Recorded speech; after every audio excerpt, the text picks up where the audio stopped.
Est-ce que vous connaissez le point commun entre la tour de Pise, le pont de Tacoma et le viaduc autoroutier de Gênes? Eh ben, c'est un problème de dimensionnement. Bienvenue sur LearnTech, c'est Monsieur N. Aujourd'hui, on va parler de mécanique statique. Alors, première chose, toutes les vidéos de l'année, vous aurez ce petit encadré avec un petit stylo et une feuille. Ça voudra dire que c'est du cours à noter. Donc, c'est les fameux cours dont je vous demanderai de venir avec pour que je vois si vous l'avez fait, si vous l'avez noté, etc. Donc, dès que vous aurez cette petite encadré avec un stylo et une feuille, c'est que ça sera à noter. Donc, la question qu'on va se poser, c'est pourquoi dimensionner une structure mécanique, pour commencer. Eh ben, un système mécanique, il subit des contraintes, comme tout. Et donc, on va prendre les trois cas justement qu'on a définis au démarrage. Donc, par exemple, pour le cas de la tour de Pise, vous avez un problème de dimensionnement au niveau de sa structure, c'est-à-dire qu'ils ont créé un système, ils l'ont monté, et en gros, au niveau de ses fondations, la tour de Pise repose sur une partie qui est un peu plus dure que l'autre, et donc du coup, il y a eu un tassement différentiel qui s'est passé, et donc en fait, il y a eu en effet un problème de dimensionnement structurel directement de la tour de Pise. Ce qui a entraîné ce cas-là. Donc ces charges, on va les appeler des charges structurelles. Donc les premières charges qui contraignent votre objet, ça va être les charges structurelles. Deuxième cas, le pont de Tacoma, c'est un pont qui a été très fameux parce qu'il s'est écroulé à cause du vent qu'il a pris sur le côté. Son tablier s'est comporté comme une aile d'avion et a commencé à créer des charges, comment dire, des mouvements oscillatoires sur son pont. Et, euh, et du coup, vous avez eu justement une vibration et le pont n'a pas résisté à la vibration. Alors, ces quatre charges sont particuliers, donc le vent, vous avez la neige, la pluie, rétention d'eau, toutes ces choses-là. Et ben, c'est ce qu'on appelle des charges climatiques. Donc, les charges climatiques, il faut les prendre en compte dans les dimensionnements. Ensuite, le dernier, donc le pont de Gênes qui s'est écroulé, le viaduc de Gênes, en fait, c'est un cas possible de sous-dimensionnement dû en fait à de la fatigue.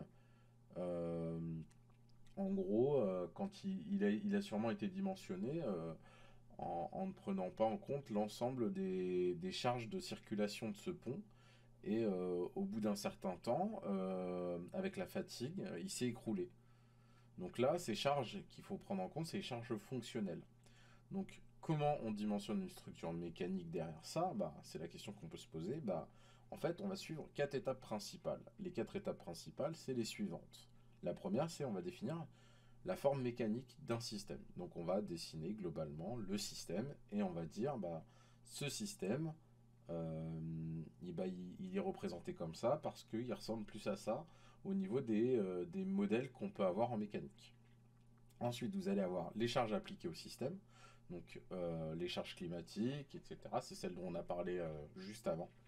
Ensuite, on va avoir les charges réponses, parce qu'évidemment, si vous mettez des charges sur un objet, si vous n'avez pas des charges de réponse, et votre objet, il va se déplacer. Donc en gros, vous allez charger votre objet, et puis en réponse, l'objet va mettre des contraintes sur la zone où il est appliqué. Et ensuite, on va définir les calculs de contraintes pour justement savoir si les matériaux ils résistent à cette charge. Donc les principales hypothèses mécaniques, ce qu'on va faire, c'est la première chose, c'est le cas de la poutre. Le cas de la poutre, c'est quoi? C'est dès qu'un objet est tellement plus long dans sa longueur que sa largeur ou sa hauteur, donc 10 fois plus long à peu près, on va considérer que c'est une poutre. C'est-à-dire qu'une aile d'avion, vous voyez bien qu'elle n'est pas pareille sur toute sa longueur au niveau de sa section, et pourtant, on peut considérer qu'une aile d'avion peut être assimilée à une poutre encastrée à l'avion au niveau de l'avion. Donc, en gros, on va appliquer les charges qui lui sont appliquées pour s'envoler ou justement ne serait-ce que pour tenir sur la carlingue de l'avion. L'autre possibilité, c'est le cas d'une dalle. Donc le cas d'une dalle, on va pouvoir le traiter aussi en STI. Et vous avez d'autres cas qui sont possibles. Néanmoins, il existe des réalisations, qui sont trop compliquées. On ne sait pas encore le faire en STI. Vous ne saurez pas encore le faire en STI. Ce sera dans les études supérieures. Donc, pour justement dessiner cet objet, vous allez être obligé du coup d'avoir des types d'appui différents. Et des types d'appui, pour une poutre ou une dalle, ça sera la même chose. Ça sera des appuis simples.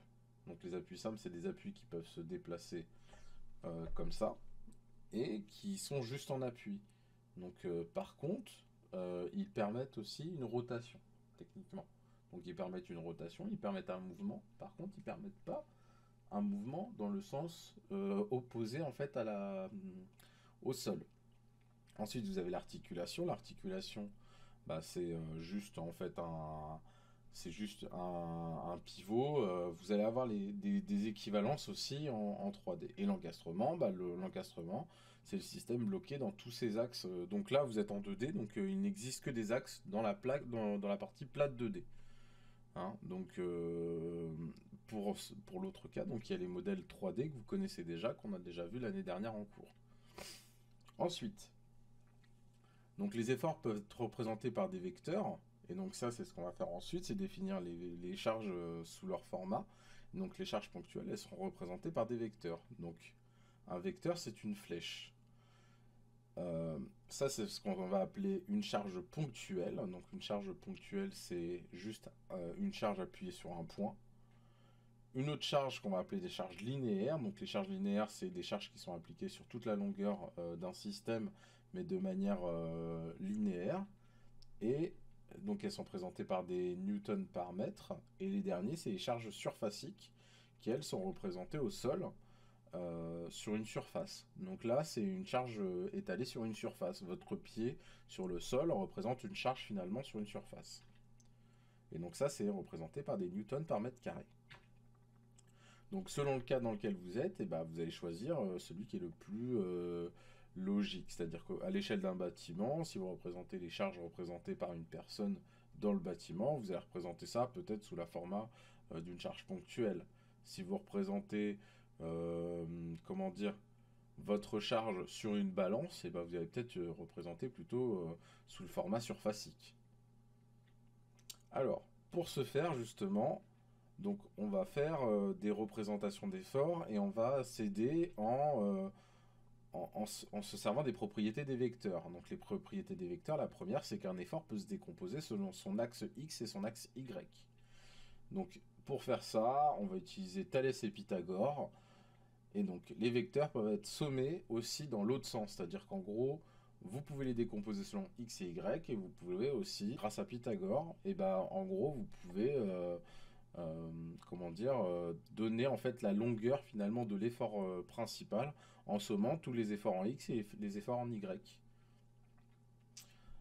Alors, les composantes en si, c'est pareil, de flèche en flèche, vous pouvez sommer l'ensemble des flèches pour obtenir un vecteur commun à l'ensemble de ces charges.